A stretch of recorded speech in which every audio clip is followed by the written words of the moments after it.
look at some of the tactics we're going to need for chapter 23. So quite a few of these are actually slides that we didn't go over yet in class. So let's just run through some basics of resistors. So if we have a resistor in series, we're just going to add those up, okay, to get that equivalent resistance. So if our circuit looks something like this, and do remember to be conscious of where that top largest bar is. So I've got 9 volts potential across this. I have 3 resistors. Okay, this one is, I've got 25, 31, and 19. So 25, 31, and 19 ohms. Okay, I want to know what would the current be in this circuit. So I can't answer that question. I know that V equals IR, or more correctly, the current equals the potential across the equivalent resistance. So I need the equivalent resistance first.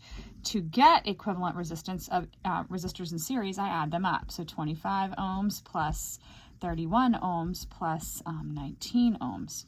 Okay, so I get an equivalent resistance in this case of 75 ohms. Okay, plug that in here, and I know I have 9 volts across 75 ohms, and so the current in this circuit is going to be 0.12 amps. Okay, what am I going to do with this? Just bear with me. We're going to go through a few and they're going to increase a little bit in complexity. So let's take another very basic example. In this case, I have a 12 volt source of EMF, probably it's a battery, 12 volt battery, and I have 3 resistors in series. Now, what do we remember about resistors in series? Well, it's first just how to get that equivalent resistance. So that's going to be 1 over R1 plus 1 over R2 plus 1 over R3 and so on, but all of that then I would need to take the inverse of.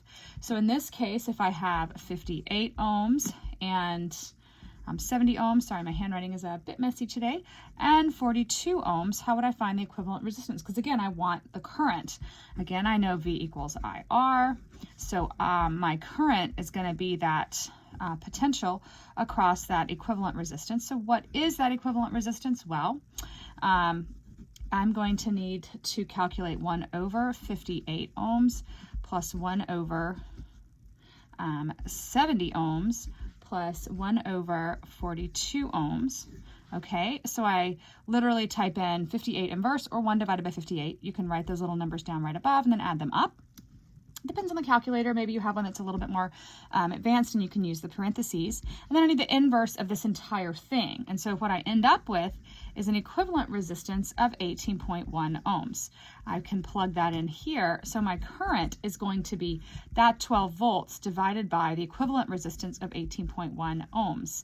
So the current in this particular circuit is going to be 0.66 amps. Okay.